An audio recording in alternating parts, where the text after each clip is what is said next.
રાજ્યમાં કોરોનાના કેસમાં વધારો થયો છે। ઓમિક્રોનના કેસમાં પણ વધારો થયો છે। દર કલાકે લગભગ 23 દર્દીઓને કોરોના ડંખી રહ્યો છે અને રાજ્યમાં એક દિવસમાં ઓમિક્રોનના નવા 19 કેસ પણ નોંધાયા છે। ઓમિક્રોનના કુલ 97 દર્દીઓમાંથી જોકે 41 દર્દીઓ ડિસ્ચાર્જ પણ થઈ ચૂક્યા છે। સૌથી વધારે કેસ અમદાવાદમાં 278 નવા કેસ નોંધાયા છે। આ સમગ્ર બાબતે વાત કરીશું અને આપણી સાથે ખાસ જોડાયા છે રાજ્યના આરોગ્ય કમિશનર જયપ્રકાશ શિવહરે આપણી સાથે જોડાઈ ચૂક્યા છે। સર, આપનું ખૂબ ખૂબ સ્વાગત છે ઝી 24 કલાક પર। સર, કોરોનાનો વધુ એક વખત ત્રીજી વેવ કહી શકાય। આરોગ્ય મંત્રી પણ કહી ચૂક્યા છે કે ત્રીજી વેવના એંધાણ પણ જોવા મળી રહ્યા છે અને ફરી એક વખત કેસમાં ઉછાળો પણ જોડાઈ રહ્યો છે। 500ની નજીક કેસ પહોંચી ચૂક્યા છે। ગઈકાલના જો કેસની વાત કરવામાં આવે, તંત્ર કેટલું તૈયાર છે, આરોગ્ય ડિપાર્ટમેન્ટ કેટલું તૈયાર છે?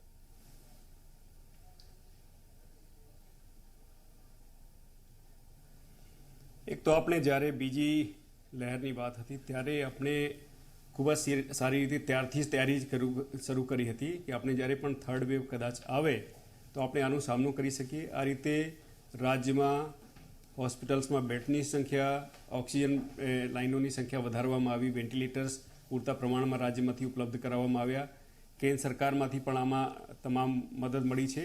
એટલે આપણી સંપૂર્ણ તૈયારી છે। આપણે એચઆરમાં ખૂબ જ ધ્યાન આપ્યું છે। 3000 નર્સિસની ભરતી કરવામાં આવી।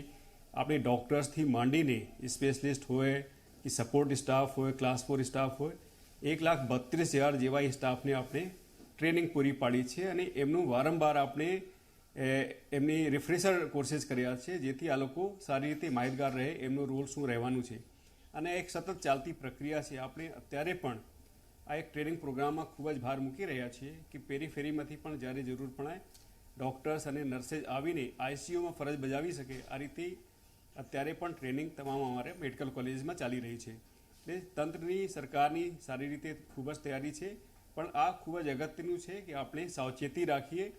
અને અત્યારે જે ઓમિક્રોનના કેसेज આવ્યા, જેમ આપણે કીધું કે 40થી વધારે કેसेज સંપૂર્ણ રીતે સ્વસ્થ થઈ ગયા છે, ડિસ્ચાર્જ કરવામાં આવ્યા છે।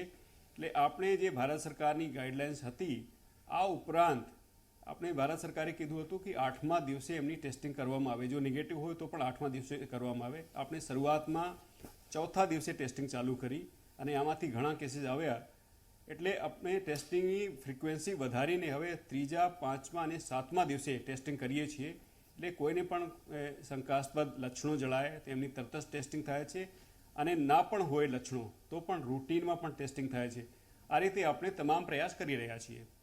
સર, ઓમિક્રોનની જો વાત કરીએ, ઓમિક્રોનની ખાસ આપ વાત કરી રહ્યા છો। ઓમિક્રોન પર અત્યારે ભાર વધારે મૂકવામાં આવી રહ્યો છે અને ઓમિક્રોનની એક દહેશત પણ લોકોમાં જોવા મળી રહી છે કારણ કે એક નવો વેરિયન્ટ છે। ઓમિક્રોન સંદર્ભે ખાસ કયા કયા પગલાં લેવામાં આવી રહ્યા છે અને કયા પ્રકારનું ટેસ્ટિંગ, ટ્રેકિંગ અને ત્યારબાદની સારવાર કરવામાં આવી રહી છે?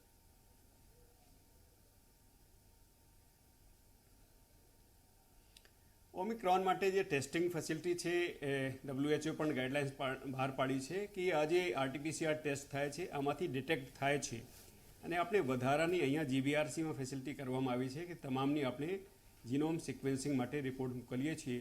આ લોકોએ એક નવું ટેસ્ટ પણ ડેવલપ કર્યું છે। આના આધારે તરત જ ધ્યાનમાં આવે છે કે એમને ઓમિક્રોન છે કે કેમ અને આપણે કમ્પલસરી આઇસોલેશનની વ્યવસ્થા કરીએ છીએ। એટલે તમામ શંકાસ્પદ દર્દીઓને તાત્કાલિક હોસ્પિટલમાં લઈ જવામાં આવે છે અને જ્યાં સુધી ત્યાર પછી આ લોકો ઓમિક્રોનના પેશન્ટ હોય તો એમની SOP પ્રમાણે એમની સારવાર થાય છે અને જ્યાં સુધી નેગેટિવ ન થાય ત્યાં સુધી એમને કમ્પલસરી આઇસોલેશન રાખવામાં આવે છે। એટલે આ રીતે આપણે સંપૂર્ણ કાળજી રાખી છે અને લીધે આપણે 40થી વધારે દર્દીઓ સાજા થઈને ઘરે જતા રહ્યા અને આની જે WHO ગાઈડલાઇન્સ બહાર પાડી છે આની ઇન્ફેક્ટિવિટી ખૂબ જ વધારે છે।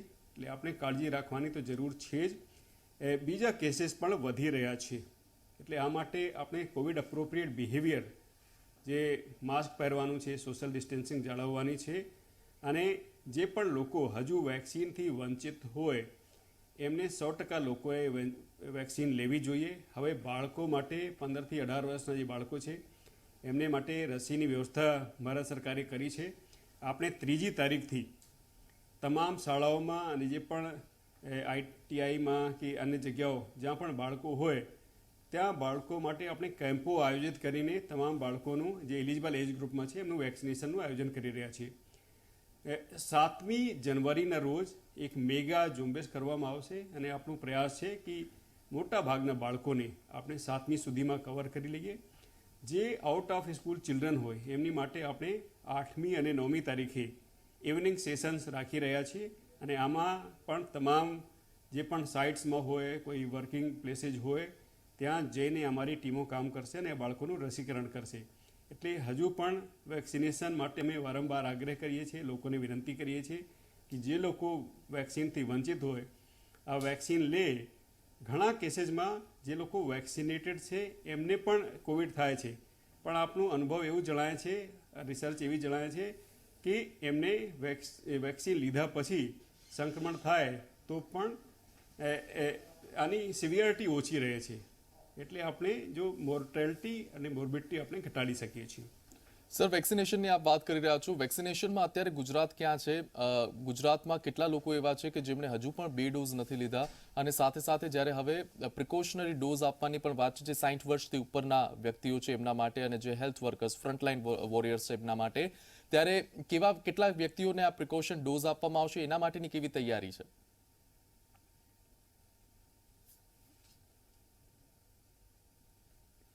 આપણે જે અંદાજિત વસ્તી છે 18 વર્ષ ઉપરની, આ છે 4,93,00,000 અને આ પૈકી ફક્ત 25 લાખ લોકો જ ફર્સ્ટ ડોઝ હજુ ના લીધા હોય. આમાં ઘણા બધા લોકો એવા છે જેમને ડૉક્ટરોએ કોઈ એડવાઇસ આપી હોય અથવા એમને કંઈ બીજા પ્રશ્નો હોય, પણ હજુ અમારો પ્રયાસ ચાલુ છે. દરરોજ ઘણા બધા લોકોને ફર્સ્ટ ડોઝ આપવામાં આવી રહી છે.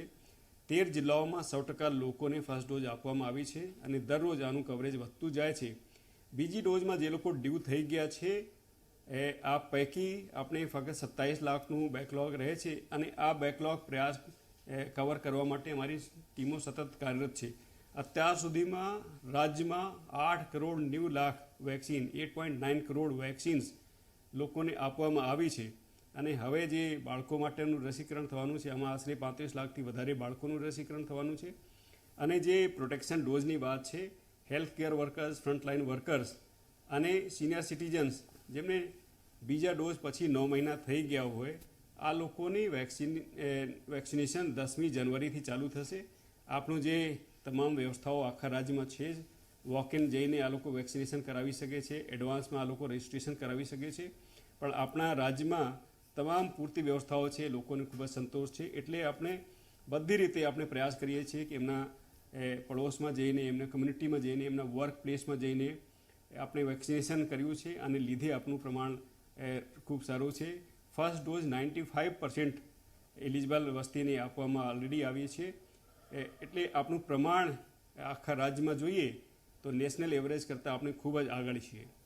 બિલકુલ સર, વેક્સિનેશન બાબતે તો આખી ટીમને કાબિલે તારીફ કરવી પડે અને અભિનંદન આપવા પડે કે જે એરિયામાં કદાચ અમુક પ્રકારની રાહત પણ નથી પહોંચતી ત્યાં જઈને વેક્સિનેશન કરવામાં આવી રહ્યું છે. સાથે સાથે સર, એક સવાલ સૌ કોઈના મનમાં એ છે કે હવે 31 ડિસેમ્બર બાદ ગાઈડલાઈન પૂરી થઈ રહી છે અને ગૃહ મંત્રાલય જે ગાઈડલાઈન બહાર પાડતું હોય છે એનામાં આરોગ્ય વિભાગની ખાસ સલાહ લેવામાં આવતી હોય છે અને કયા પ્રકારે આગળ વધવું તે માટેના વિમર્શ કરવામાં આવતો હોય છે. આરોગ્ય વિભાગ આ બાબતે આગળ કઈ ગાઈડલાઈન આપવી અને જે ગૃહ મંત્રાલયની ગાઈડલાઈન હોય છે તેમાં કયા કયા ઇનપુટ આપી શકે છે, કયા કયા એવા સલાહ સૂચન છે કે જે આરોગ્ય વિભાગ આપી શકે?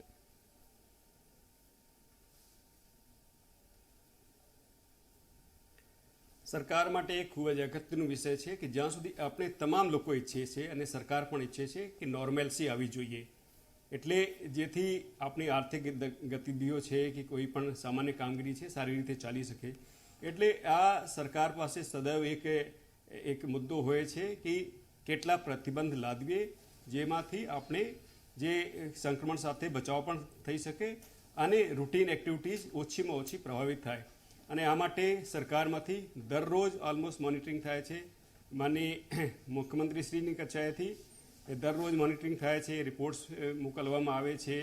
હાલમાં કોવિડની શું પરિસ્થિતિ છે આની દરરોજ સમીક્ષા થાય છે.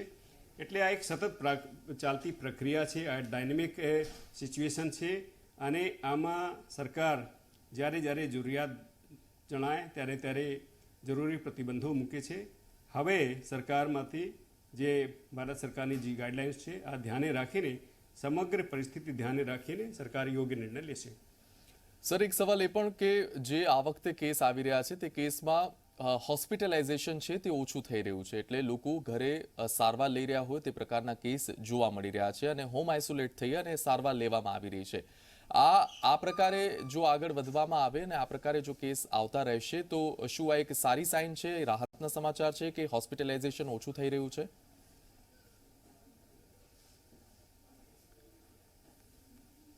હાલ એ આપણી માટે ખૂબ જ સારી વાત છે કે આપણી હાલ હોસ્પિટલાઇઝેશન ઓછું છે, પરંતુ અમે કોઈ પણ ચાન્સ લેવા માંગતા નથી. આપણે જે રીતે બીજી લહેર વખતે શરૂઆતમાં હોસ્પિટલાઇઝેશન ઓછું હતું અને ત્યાર પછી કદાચ વધી પણ શકે છે, એટલે આપણે થર્ડ વેવ માટેની જે પણ તૈયારીઓ કરી છે આ પ્રમાણે આપણે પ્રયાસ કરી રહ્યા છીએ કે આપણી હોસ્પિટલ્સમાં તમામ વ્યવસ્થાઓ હોય, આપણા હોસ્પિટલ સુસજ્જ હોય અને આપણે આ રીતે તમામ જિલ્લાઓમાં ડ્રિલ કરી રહ્યા છીએ. હોસ્પિટલ્સમાં આ રીતની તૈયારી કેવી છે, ઓક્સિજન પ્લાન્ટ જે છે ચાલે છે, વેન્ટિલેટર સારી રીતે વર્કિંગ કન્ડિશનમાં છે, પણ સાથે સાથે આપણે બીજી બાજુ પ્રિવેન્ટિવ આસ્પેક્ટ્સ ઉપર ખૂબ જ ધ્યાન આપી રહ્યા છીએ. આનું મુખ્ય ભાગ છે કે વેક્સિનેશન, જે આપણે ચર્ચા કરી કે તમામ લોકો વેક્સિનેટેડ હોય, અને બીજું આ છે કે આપણે ટેસ્ટિંગનું વ્યાપ વધારી રહ્યા છીએ. જેટલા લોકોનું ટેસ્ટિંગ થઈ શકે, કોઈ પણ શંકાસ્પદ લક્ષણો જણાય એમની ટેસ્ટિંગ કરીએ. કોઈ પણ વ્યક્તિઓ કોવિડ પોઝિટિવના સંપર્કમાં આવ્યા હોય, એમના કોન્ટેક્ટમાં આવ્યા હોય, તો એમને પ્રાઇમરી કોન્ટેક્ટ હોય, સેકન્ડરી કોન્ટેક્ટ હોય, થોડી વાર માટે મળ્યા હોય, તમામની ટેસ્ટિંગ થાય અને શરૂઆતમાં જ આ લોકો ડિટેક્ટ થાય, એમને ધ્યાનમાં રહે કે આ લોકો સંક્રમિત થયા છે, એટલે શરૂઆતથી જ કાળજી લેવાય અને જે પણ મેડિકેશન થવાનું છે અથવા તો ડૉક્ટર્સની સલાહ આપવાની છે એમની દેખરેખ હેઠળ રહે અને જરૂર જણાય તો એમને હોસ્પિટલાઇઝેશન કરવામાં આવે. હાલ હોસ્પિટલાઇઝેશન ઓછું છે, પણ આપણે ચાન્સ લેવા માંગતા નથી. અમે તમામ તૈયારીઓ કરી રહ્યા છીએ અને લોકોને અમે અપીલ કરીએ છીએ કે કોઈ પણ લક્ષણ જણાય તેમને લક્ષણોને અવગણના ના કરવી જોઈએ, તરત જ ટેસ્ટ કરાવવા જોઈએ. મારી બીજી પણ એક અપીલ છે, ઘણા લોકો આ ભયને લીધે ટેસ્ટિંગ નથી કરાવતા કે એમને કદાચ આઇસોલેટ થવું પડશે, પણ આ લોકો એવું કરવાથી એમના પરિવારજનોને એક મુશ્કેલી ઊભી કરી શકે છે. એટલે અમારી લોકોને અપીલ છે કે કોઈ પણ લક્ષણો જણાય, અત્યારે હોમ આઇસોલેશન પરમિટેડ છે, એટલે એમને સામાન્ય લક્ષણો હોય, હોસ્પિટલાઇઝેશનની જરૂરિયાત ન હોય તો આ લોકો ઘરે પણ સારવાર મેળવી શકે છે. પણ કોઈ પણ લક્ષણ જણાય તો તરત જ એમને ટેસ્ટ કરાવવું જોઈએ. તરત જ ડિટેક્ટ થાય, early detection is the key. તો આ ખૂબ જ અગત્યની બાબત છે કે આપ ટેસ્ટ કરાવો. અને અમારી તમામ જગ્યા હવે ધન્વંતરી રથ આખા રાજ્યમાં ચાલુ થઈ રહ્યા છે. ડોમ્સ, ખાસ કરીને કોર્પોરેશન વિસ્તારમાં ટેસ્ટિંગ ડોમ્સની વ્યવસ્થા કરવામાં આવી રહી છે, એટલે તાત્કાલિક નજીકના કેન્દ્રમાં જેને આપ ટેસ્ટિંગ કરાવો, એવી અમારી અપીલ છે. સર, ખાસ જે હોમ આઇસોલેશનની આપણે વાત કરી રહ્યા છીએ, ત્યારે હોમ આઇસોલેટ થયેલા જે પણ લોકો છે અને સાથે સાથે ઘરે જે સારવાર લઈ રહ્યા છે, એમને ખાસ કઈ બાબતોનું ધ્યાન રાખવું જોઈએ? જ્યારે ઓમિક્રોન વેરિયન્ટની અત્યારે દહેશત ફેલાયેલી છે, અથવા તો ઓમિક્રોન વેરિયન્ટની એક ડર પણ લોકોમાં છે, ત્યારે હોમ આઇસોલેટ થયેલાને આપ શું સલાહ આપશો? એમને શું ધ્યાન રાખવું જોઈએ અથવા તો કયા પ્રકારની સારવાર કરવી જોઈએ?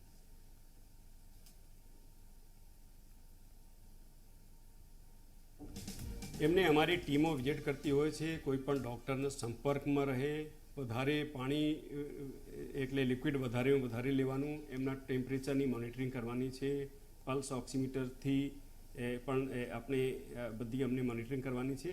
અને અમારા ડૉક્ટર્સને અથવા તો અમારું જે 1100 હેલ્પલાઇન નંબર છે ટેલિમેડિસિન માટેનું અથવા ઈ સંજીવની છે, એમના થકી આ લોકો ડૉક્ટરના સંપર્કમાં રહે. કોઈ પણ લક્ષણ જણાય, એમને શ્વાસ લેવામાં તકલીફ હોય અથવા બીજી કોઈ પણ તકલીફ હોય તો તાત્કાલિક એમને જઈને હોસ્પિટલમાં ડૉક્ટરને સંપર્ક કરીને વધારે ચેકઅપ કરાવવું જોઈએ. ડૉક્ટરને લાગશે તો દાખલ કરશે અથવા તો એમને એડવાઇસ કરશે કે તમે ઘરે ચાલુ રહો, અને ત્યાં એમને જરૂરી દવાઓ આપી દેશે. એટલે આપણે કોઈ પણ લક્ષણ હોય આની અવગણના નથી કરવાની. આપ ડૉક્ટરના સંપર્કમાં રહો અને ડૉક્ટરની સલાહ પ્રમાણે આપ સારવાર લો. જરૂર ન હોય તો આપણે ચોક્કસ લોકો ઘરે રહી શકે, પણ જ્યારે ડૉક્ટર કહે કે એમને દાખલ થવું જોઈએ તો એમને આ વસ્તુ બાબત ધ્યાને રાખીને દાખલ થઈ જવું જોઈએ. આ એમના હિતમાં રહેશે. સર, કોરોના અને ઓમિક્રોન બાબતે ઘણી બધી વાતો ફરતી થતી હોય છે, અને એમાંની એક વાત એવી પણ છે અને કહેવાલ પણ એવા છે કે ઓમિક્રોન થાય તો એ બુસ્ટર ડોઝનું કામ કરે છે. આ વાતમાં કેટલું તથ્ય છે અને એનું સાચું સત્ય શું છે, એ લોકો સુધી આપ આજે પહોંચાડી શકો?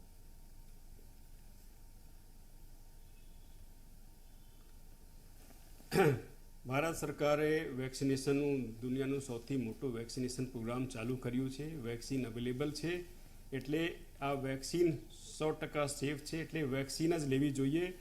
આ એક બીમારી છે કોવિડ કોઈને પણ થાય તો મોટા ભાગના કેસીસમાં 80 to 90% કેસીસમાં માઇલ્ડ હોય છે, પણ થોડીક કેસોમાં ખાસ કરીને કોઈને કોમોર્બિડિટી હોય અથવા તો બીજી બીમારીઓથી પીડાતા હોય તો એમને આની ગંભીર અસર થઈ શકે છે. એટલે આ બિલકુલ તદ્દન અફવા છે, ખોટી વાત છે કે ઓમિક્રોન વેક્સિનેશનનું કામ કરે છે. આ ભ્રમમાં ના રહેવું જોઈએ. આથી બચવાનું 100% પ્રયાસ કરવાનું છે. આમાંથી આમ જાણીએ છીએ કે કેટલાક લોકોને કોઈ પણ ગંભીર લક્ષણો નથી આવવાના, એટલે આ દાખલાઓ ધ્યાને રાખીને આને હળવાશથી લેવાની જરાય જરૂર નથી. આ જ્યારે પણ સંક્રમણ થાય તો કેટલાક લોકોને આની ગંભીર અસર થઈ શકે છે. આ ધ્યાને રાખીને આમાંથી બચવાના જ પ્રયાસ કરવાના છે.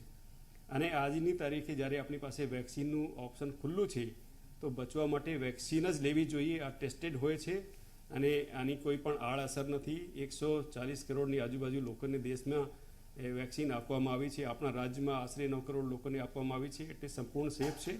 તો વેક્સિન લેવા માટે વેક્સિનનું જ ઓપ્શન જ્યારે ખુલ્લું હોય તો આ બધી અફવાઓમાં જરાય પડવા જેવું નથી. બિલકુલ સર, વેક્સિનની સાથે સાથે લોકોને જ્યારે વેક્સિન લીધા બાદ, બંને ડોઝ લીધા બાદ પણ કોરોના થાય છે ત્યારે એક સવાલ એમના મનમાં ઉઠતો હોય છે ત્યારે કે વેક્સિન લીધા બાદ પણ કોરોના થયો છે, પરંતુ વેક્સિન લીધા બાદ પણ કોરોના થઈ શકે છે, આ એક વિદિત સત્ય છે. ત્યારે વેક્સિન લીધા બાદ જો કોરોના થાય છે તો તેમણે ખાસ શું ધ્યાન રાખવું જોઈએ અને કયા પ્રકારની સારવાર તેમને આપવામાં આવે છે ગુજરાતમાં?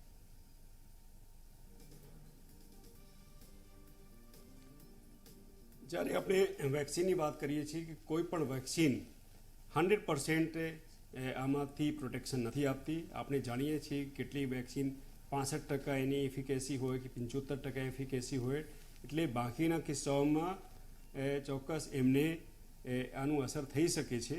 પણ આપણે એક વસ્તુ જોઈ રહ્યા છીએ કે જે લોકોએ વેક્સિન લીધી છે એમની સિવિયરિટી ઓછી રહી છે, એટલે ગંભીર બીમારીથી આ લોકો બચી શક્યા છે. એટલે વેક્સિન કોઈના કોઈ પણ રીતે ઇન્ફેક્શન થાય તો પણ પ્રોટેક્શન તો આપે જ છે, એટલે વેક્સિન તો લેવી જ જોઈએ.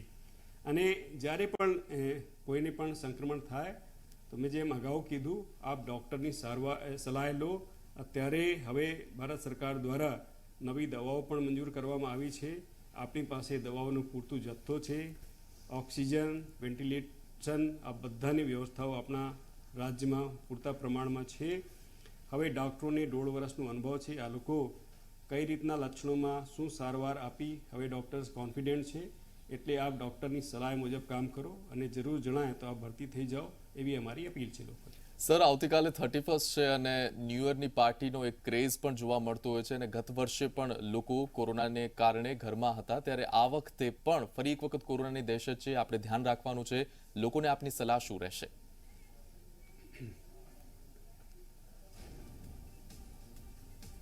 અમારી લોકોને અપીલ છે કે આપ ઘરે રહીને કુટુંબીજનો સાથે નવ વર્ષની ઉજવણી કરો.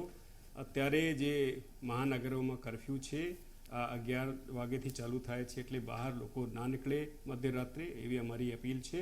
અને આ કુટુંબીજનો સાથે સેફ ન્યૂ યર ઉજવો એવી અમારી લાગણી છે અને હું તમામને વિનંતી પણ કરું છું. સર, એક અંતિમ સવાલ અને એક અંતિમ આપની પાસેથી એક સંદેશ લોકો માટે ઝી 24 કલાકના માધ્યમથી કે કોરોનાનો ફરી એક વખત સમય આવ્યો છે અને રાજ્ય સરકાર કેટલી તૈયાર છે અને રાજ્યનું આરોગ્ય તંત્ર કેટલું તૈયાર છે, લોકોને આપ સંદેશો આપવા અને બાહેંધરી આપવા માંગતા હો કે ચિંતા કરવાની જરૂર નથી, એક અંતિમ સંદેશ.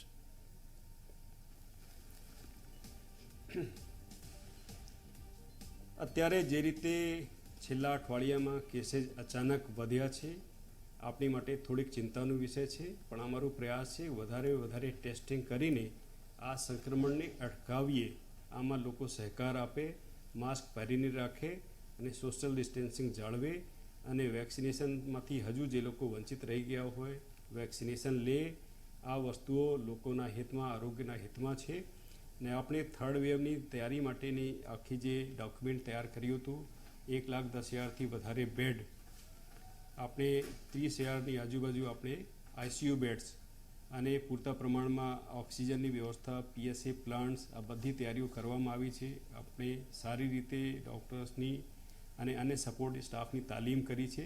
તો પણ આ બધા જોખમ લેવા જેવું નથી.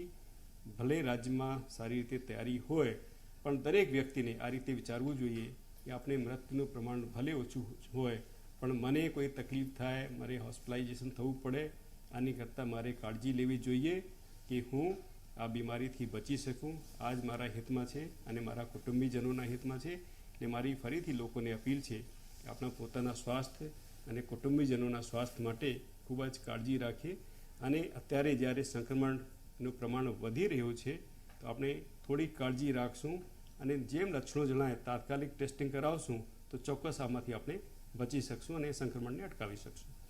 બિલકુલ, ખૂબ ખૂબ આભાર સર, અમારી સાથે જોડાવા બદલ અને જે તમામ સવાલો લોકોના મનમાં છે તે સવાલોના જવાબ આપવા માટે ખૂબ ખૂબ આભાર. તો આ રાજ્યના આરોગ્ય કમિશનર જયપ્રકાશ શિવહરે તેમણે કહ્યું છે કે કોરોનાની સારવાર માટે તંત્ર પૂરી રીતે તૈયાર છે, હોસ્પિટલ્સ તૈયાર છે અને વેક્સિનેશન માટે પણ તંત્ર સતત પ્રયત્નોમાં લાગેલું છે. ચિંતા કરવાની જરૂર નથી, પરંતુ કોરોના થાય અને જો કોઈ લક્ષણો દેખાય તો આપ ટેસ્ટ કરાવો અને ટેસ્ટ કરાવવા માટે આપ ખાસ આગળ આવો, જેથી કરીને આ કોરોનાનું સંક્રમણ છે તે ધીરે ધીરે અટકાવી શકાય છે. આ સાથે જ રોકાઈ બ્રેક માટે આપજો તારો C24 કલાક.